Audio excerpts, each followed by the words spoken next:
Good morning. My name is Ike. I was born in Nigeria, and we moved as a family to the UK when I was 7. And I grew up in a loving Christian household. However, there were some things we had to learn more from observation than conversation. And one of these things is the area of sexual purity. Now, my dad played a key role in my life in this area. Actually, mum and dad, we always wanted to talk about the topic and share with them kind of the temptations we're going through from a young age.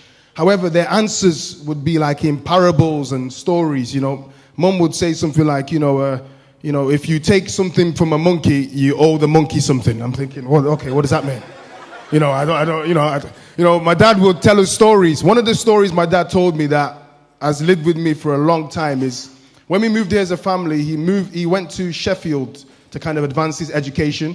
My mum was with us. I'm one of 4 growing up together here. And my dad told me a story that whilst he was in Sheffield, he was faced with a lot of temptation. This was after having us.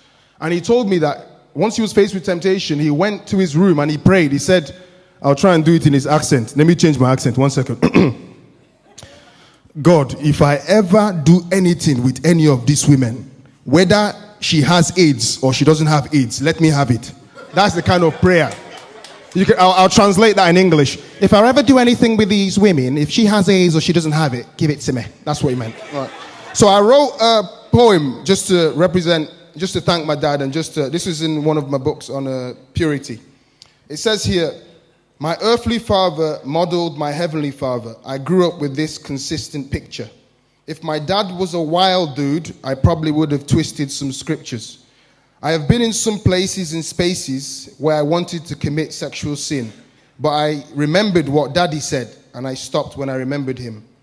If he would have crossed the line, I would have thought it was fine. You've made your mistakes, Dad. Allow me to make mine. But he didn't. He didn't fall for this temptation, so he set the foundation for the next generation. A lot of inspiration has come from observation. University was a big test for me, but I made it to graduation. I tell you the truth, no word of a lie. If my dad was a player, I probably would have tried. And I wouldn't feel bad about it at all. Adam fell, Dad fell, every man would fall. Save sex till marriage, I understand why. My dad did it, extra motivation to try. I do understand, it's my life, I can live it. But I've learned some disciplines, to my children I will give it. He's not perfect, nowhere near, but the fear of God is in him. You can see the fear. When the father figure in your life is following the Bible, even though he could go the other way, it inspires you, it drives you, it makes you endure just one more day. Thank God, honestly, I thank God for him. If not for my earthly example, I would have freely entered acts of sin. He even cares about the little things too, here and there. At my age, he's still concerned about my hair. Don't do that hairstyle. It makes you look mad. Everywhere you go as a son, you represent dad. Like father, like son, you know the saying. My father wasn't a player, so I'm not playing. He stayed with one wife.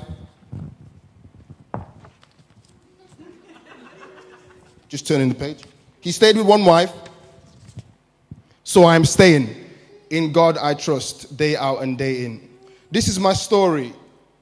I'm just saying what I see. Dad controlled himself, so we thought, okay, so can we.